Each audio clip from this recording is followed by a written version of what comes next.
여러분 안녕하셨습니까? 양영태 TV의 양영태입니다. 네, 여러분 저 반기문 전 유엔 사무총장 기사가 그냥 크게 떴습니다. 이 조선일보 아침에 펼쳐보니까 말이죠. 반기문 천하의 바보된 20일간의 굴욕 못다 한 말 있었다 이런 제하의 글이 나왔습니다. 반기문 유엔 사무총장 지지율 1위 꽃가마를 타고 유엔에서 내려왔습니다. 훨씬 뉴욕에서 비행기를 타고 내려와서 그는 금의 환영을 했습니다. 속칭 금의 환영. 그리고 대선을 치르려고 준비했습니다. 많은 20일간의 굴욕, 그는 못다한 말이 있었다고 얘기하는 이러한 얘기. 자, 반기문 결단의 시간들, 바로 그게 659쪽에 이르는 반기문 전 유엔 사무총장이 자신이 손으로 이렇게 쓴 최초의 책이라는 겁니다. 미국 콜롬비아 대학 출판부에서 지난 6월 리졸브드라는 제목의 영문서를 먼저 펴냈고 리졸브드. 한국에서는 지난주 김영사가 출간했습니다. 반기문 유엔 10년을 결산하는 내용이 주를 이루지만 반 전 총장은 콜롬비아 대학의 양해를 구한 뒤에 한국판에 챕터 한 개를 더 추가를 시켰습니다. 한국판에 챕터 한 개를 추가를 시켰습니다. 원래는 그 판권이 콜롬비아 대학에 있기 때문에 콜롬비아 대학 출판사에서 리졸브드라는 결단 이런 제목의 영문서를 냈기 때문에 거기서 발간했기 때문에 거기 양해를 구해가지고 한국판 챕터, 한국판 한 장을 얻어가지고 뒤에 추가를 했습니다. 제5부라는 이름. 나의 정치 참여 부분입니다. 그거는 반기문 총장의 고백과 그리고 변명과 여러 가지가 함의가 들어있다고 우리는 생각합니다. 22쪽의 분량의 장, 그렇게 많지는 않습니다만 거기는 2017년 1월 12일부터 2월 1일까지 이른바 반기문 대망론이라고 명명되었던 한국 대선 정치의 소용돌이에서 휩싸였다가 정말 도주하다시피 도망하다시피 해서 뛰쳐나온 그 20일간의 반기문이 겪었던 가슴 아픈 스토리를 지금 밝히는 것입니다.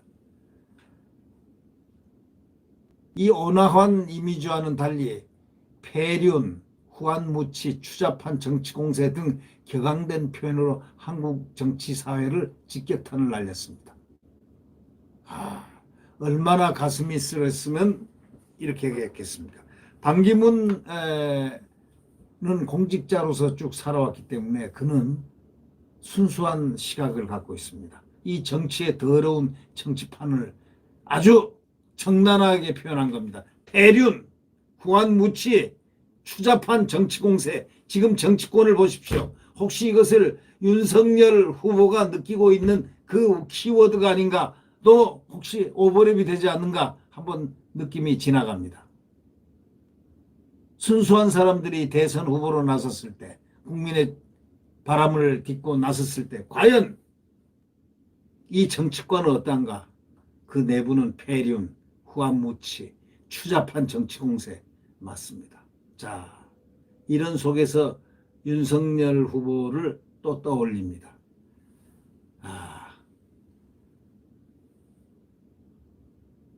공항철도 티켓 구입 논란, 또 부친 묘소 퇴주자 논란, 기업인 박연차에게 돈을 받았다는 주장에 반격하고 대선 과정에서 나온 비방 댓글을 우리 경쟁을 흥미롭게 만들어주는 양념 같은 것이라고 했던 문재인 대통령에 대한 실망도 숨기지 않았습니다.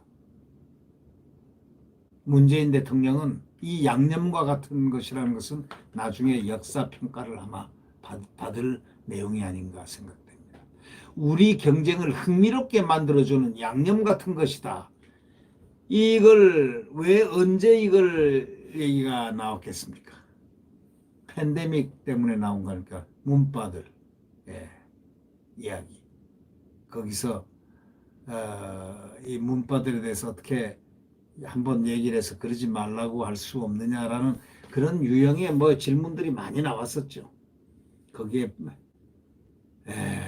문재인 대통령은 우리 경쟁을 흥미롭게 만들어주는 양념 같은 것이다. 비방 댓글.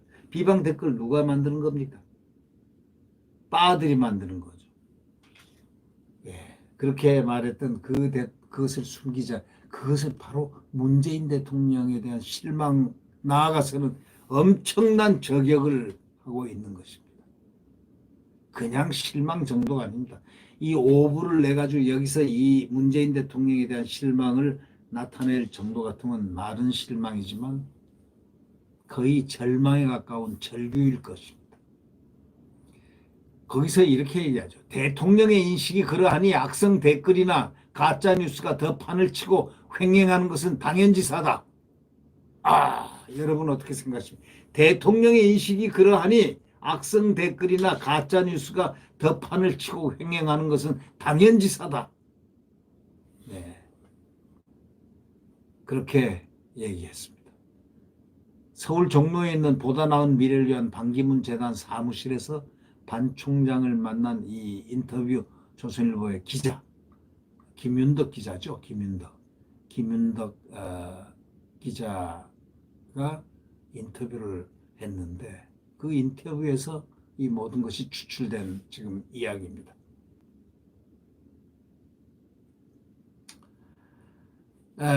김윤덕 기자가 만났던 그 반기문, 그는 모든 것이 준비가 덜 된 나의 책임이었다면서도 정치 철학은 없고 불출마를 지금 대선 상황에 빗대어 악용하는 일부 패거리 정치인들이야말로 국민을 이념과 진영으로 편가르고 헐뜯게 하는 장본인들이라고 신랄하게 비판을 했다는 겁니다. 물론 이 벽돌 책의 진수는 유엔 10년을 회고한 1 내지 4부에 있지만 팔레스타인, 수단, 리비아, 이란, 미얀마, 스리랑카, 하이티 등 세계 분쟁 지역과 재난 지역을 누비면서 포탄 속에서 평화를 위한 협상을 이끌어내려 분투했던 반기문의 모습, 이게 주지만은 1 내지 1부에서 2부, 3부, 4부에 걸쳐 있지만은 결국 5부를 만들어냈습니다. 결국 5부는 대한민국 대망론에 대한 그 회한, 그리고 이 정부에 대한 인식, 이 모든 것이 함축되어서 조그만 그 챕터에 제5부에 다 담아 있습니다.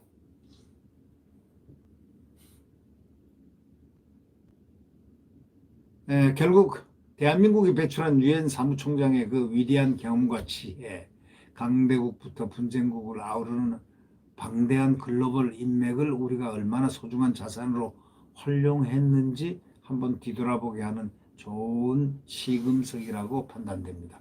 그럼에도 불구하고 우리가 이 인터뷰는 이 지금 김윤덕 씨하고 반기문 씨하고의 그 인터뷰한 그 내용에 대해서 바깥으로 나온 그 인터뷰의 그 내용들은 참으로 우리가 많은 생각을 하게 합니다. 반기문 대망론이 좌절된 2017년 스무날 이야기로 시작되는 이 글, 처음에 이렇게 시작됩니다. 권력 의지가 부족했다는 말들이 많이 했다. 소위 맷집이 약했다는 의미일 것이다. 분열된 나라를 하나로 묶어서 다시 세계 인류 국가로 만드는 데 노력하는 그런 의지라면 나는 분명히 권력 의지가 있지만 남을 헐뜯고 무슨 수단을 써서라도 정권과 권력을 쟁취하겠다는 것이 권력 의지라면 내게 그런 권력 의지는 없었다. 라고 654쪽에 쓰여 있는 그의 말은 바로 한국의 정치를 꿰뚫어 보는 하나의 해안이라고 할까요? 그래서 이 기자가 질문을 했죠. 한국판을 만들어가지고 거기다가 나의 정치 참여 챕터를 이렇게 추가한 이유가 뭡니까? 궁금합니다. 이렇게 얘기했더니 외무부 여권과 담당으로 시작해서 유엔 사무총장까지 지낸 50년 공직생활 동안 나를 헐뜯거나 비난하는 사람은 없었는데 유엔 총장 시절 각국의 독재자와 싸울 때도 저속하거나 노골적인 표현을 쓰지 않았는데 그런데 총장 마치고 귀국한 첫날부터 온갖 중상모략이 쏟아지더라. 사람이 그렇게 희화화될 수 있나 싶을 정도로 아주 바보가 됐다. 나중에 법원 판결로 드러났지만 드루킹 세력이 비방 댓글을 쏟아내면서 드루킹 세력이 어딥니까? 이 드루킹 세력이 비방 댓글을 쏟아내면서 여론 조작을 한 결과였다. 자, 여기서 또 드루킹, 김경수의 드루킹이 지금 떠오르기 시작합니다. 선량한 시민이 아무것도 모르고 걸어가는데 요소요소에 복병을 해놓고 총을 쏴댄 셈이다. 공직자로서 내 50년 명예와 유엔의 명예가 무참히 훼손된 그 20일에 대해 한 말씀 꼭 드려야 되겠다 싶어 책으로 썼다. 나라를 위한 충정 어린 마음에서 쓴 것이라 여겨달라. 이렇게 얘기했습니다. 공항철도 티켓 구입 논란, 퇴주잔 논란, 박연차 뇌물 보도에 대해서 상세히 해명했습니다. 전차표 잘못 끊은 건 우스개에 불과하니 뭐 신경 안 쓰지만 내가 노무현 대통령과 가까운 박연차 씨에서 20만 불을 받았다는 보도는 정말 참을 수가 없었다는 겁니다. 시사저널이 적시한 문제의 그날은 저녁에 6시 30분부터 베트남 외무장관과 만찬이었는데 박연차란 사람은 7시 30분이 돼도 나타나지 않다가 뒤늦게 도착해서는 시시한 포도주 말고 폭탄주를 마시자며 깽판을 부렸다. 내가 외교 만찬 자리에서 무슨 짓이냐고 역정을 냈는데 그날이 박연차란 사람을 처음 본 날이다. 그런데 시사저널은 만찬 2시간 전에 박연차를 만나 내가 돈 봉투를 받았다는 기사를 나의 귀국일에 맞춰 보도를 했다. 외교부에 보관된 당일의 사진과 기록들을 과학수사연구소가 분석한 결과 그 보도는 엉터리로 결론이 났다. 국회 기자들에게도 자료를 주고 설명했는데 아무도 쓰지 않더라. 주위에서는 형사소송하라는데 유엔 총장까지 한 사람이 언론사를 상대로 소송해서 검찰에 드는 게 말이 되나? 확인이 됐으면 그만이다 하고 접었다. 참 억울하죠. 이게 대한민국의 정치판입니다. 예. 지금 윤석열 총장이 아마 이런 것을 겪고 있지 않나 싶습니다. 이 반기문 총장이 받고 있는 그러한 정치판의 더러운 그런 모습들을 그런 모습을 보면서 많은 회의에 빠져 있지 않을까 하는 그런 느낌을 한번 가져봅니다. 반 전 총장은 퇴주잔 논란에 대해서도 해명했습니다. 집안 관례대로 첫 절을 올린 뒤 퇴주잔을 붙인 묘소에 뿌렸고 두 번째 절을 올린 뒤 퇴주잔을 음복한 것인데 첫 절을 올린 뒤 퇴주잔을 음복한 것처럼 조작된 영상이 광범위하게 유포되면서 마음의 상처를 크게 받았다. 이렇게 썼습니다. 그래 질문을 합니다. 김윤덕 기자가 질문합니다. 재래까지 정치 공작 수단을 일삼는 폐륜이라는 표현을 썼을 만큼 당시 정치판을 개탄하셨다. 2021년 현재와 비교하면 어떠합니까? 딱 하니까 이 놀라운 얘기가 나오는 겁니다. 다른 게 없다. 분열은 더욱 심화되고 있다. 한 가지 경고가 됐다면 드루킹 같은 조작은 이번에는 못하겠지. 이렇게 얘기했습니다. 이번에는 못하겠지 하지만 그거요? 모르죠. 모릅니다. 누가 할지 모릅니다. 정치판이라는 게 어느 나라나 다 야만적이지 않겠습니까? 라고 기자가 얘기하자 물론 그렇지만 요즘 정치는 점점 더 저질이 돼가는 듯하다. 여러 대통령을 모셨지만 과거에 여야 간의 인간적 예우가 있었다. 국회에서는 날선 말을 주고받더라도 저녁엔 타협하고 그 다음날에는 웃으며 다시 만나 정치가 굴러갔는데 지금은 국민을 두 파로 갈라가지고 싸움과 증오를 부추기고 말도 안 되는 거짓말을 하고 그걸 맹목적으로 믿는 사람의 부지기순이 정치인들 책임이 얼마나 크냐. 야, 감동되는 말입니다. 맞지 않습니까 여러분? 반기문 총장이 이렇게 하는 말이 너무 가슴에 와닿습니다. 정치판의 그 더러운 오물단지 같은 그런 더러움이 느껴집니다. 반기문에게 권력 의지가 맷집이 좀 더 있었더라면 하고 아쉬운 사람이 많았다 하고 기자가 얘기하자 가난한 집에서 자랐지만 내 마음만은 가난하지 않았다. 남과 다투거나 치열하게 경쟁하는 스타일도 아니고 촌에서 올라와 속칭 무슨 빽이 있나 서울의 유명 고등학교를 나온 것도 아니어서 학맥 인맥도 없었다. 그저 해야 할 일을 열심히 하다 보니까 유엔까지 왔는데 잘한다 소리만 듣다가 맷집이 없었다고 하고 저 바보 같은 놈, 돈 받은 놈이라고 손가락질하니 정신이 하나도 없더라. 그러면서 웃으면서 자존심이 밑바닥까지 떨어졌다. 그래서 그만둔 것이다. 이렇게 얘기했습니다. 그때로 돌아가도 같은 선택을 하실까? 그때도 우리 집 앞에 와서 지지자들이 결정을 번복하라고 시위를 했다. 요즘도 다시 출마한 분들이 있다. 내 나이 곧 80이라고 하면은 김대중 대통령도 4번이나 번복했다며 상관없단다. 하하, 그러나 나는 말이 안 되는 걸 가지고 끝까지 우겨서 하는 사람이 아니다. 정권 교체는 중요하지 않다. 정치를 교체해야 된다. 정치를 교체해야 된다. 아, 참 좋은 말이네. 정권 교체를 뛰어넘어서 정치를 해야 된다. 정치 교체. 정치를 바꿔야 된다. 좌파 정치를 바꿔야 된다. 이런 뜻인 것 같네요. 네. 20일 동안 배운 게 그거였다. 권력을 누가 잡든 똑같은 짓을 하면 무슨 소용인가. 대한민국 대통령을 정치 철학이나 능력을 보고 뽑지 않고 부정적인 면을 들춰내 가지고 떨어뜨리려고 드는 행태는 끝내야 한다. 국민이 이념화되면 안 된다.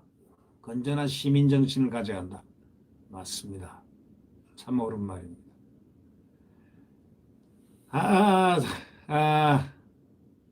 이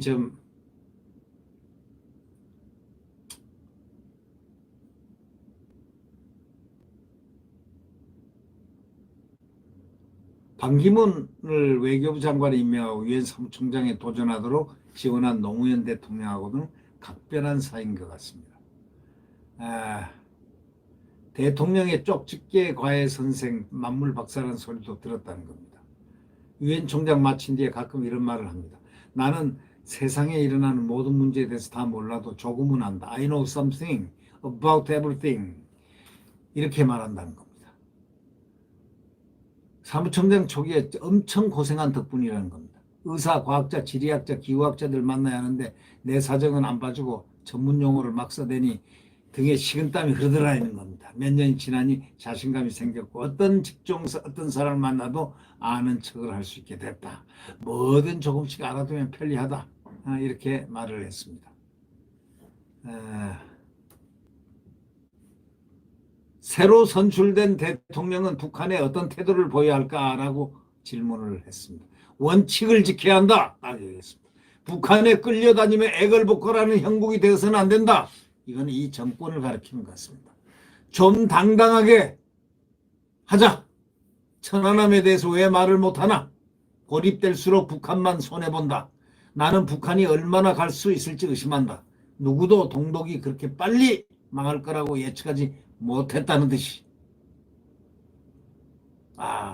역시 다 바라보고 있습니다. 미래를 바라보고 있는 눈입니다.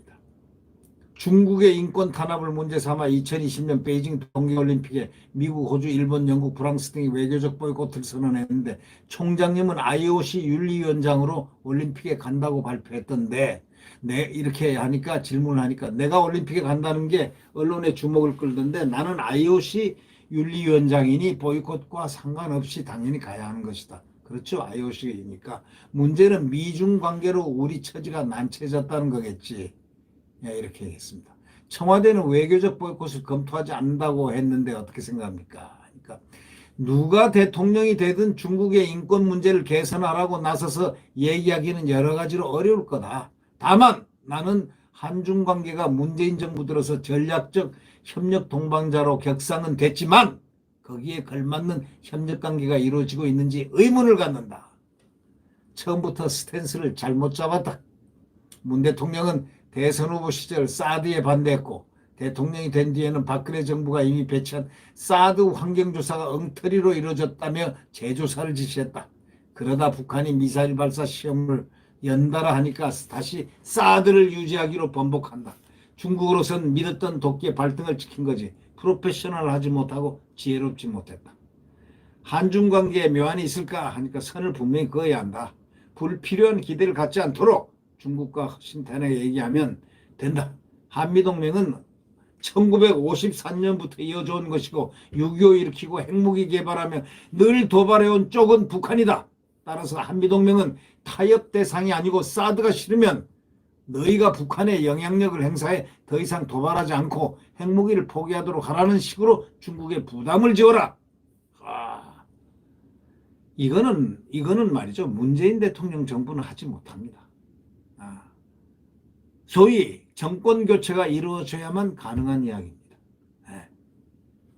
유감스럽게도 문재인 외교정책의 한복판에 총장님이 발탁한 강경화 장관이 있었다. 어떻게 생각하느냐? 뭐 여러 가지로 강 장관에 대한 이해가 있을 수 있다. 그러나 업적 같은 것도 공평하게 봐야 한다. 강 장관 잘못은 아니지만 최악의 상황이 된 한일 관계만 해도 지혜를 발휘해야 했다. 한일 정부 간에 합의한 공식 문서를 뒤집는 건 망신스러운 일이었다. 식민지 문제 없는 나라가 많지 않다. 우리보다 더 심한 곳도 있다. 넬슨 만델라 대통령이 이런 얘기를 했다. 과거는 여는 게 아니고 닫는 것이다. 미래를 여는 것이다. 만델라가 18년 만에 석방돼서 대통령에 당선됐을 때 그는 전임인 프레드릭 데클레크 대통령을 부통령에 임명했다. 대통령을 부통령에 또 임명을 했습니다. 우리 같으면 감옥에 다 쳐넣죠. 유엔 사무총장으로 만델라를 만났을 때 어떻게 하면 남을 용서하고 통합할 수 있냐고 묻자 만델라가 대답하기를 나 혼자 한 게 아니다. 나와 함께한 수천 명이 이뤄낸 것이다. 우리에게 이런 지도자가 필요한가? 우리에게 이런 지도자가 있는가? 만델라 같은 지도자가 있는가? 하고 물어봅니다. 네. 참, 반기문 총장의 이것을 보면서 지금 왜 정권 교체가 이토록 필요한가를 강력하게 느낍니다. 네. 네, 구독 버튼과 엄지를 눌러주시면 감사하겠습니다.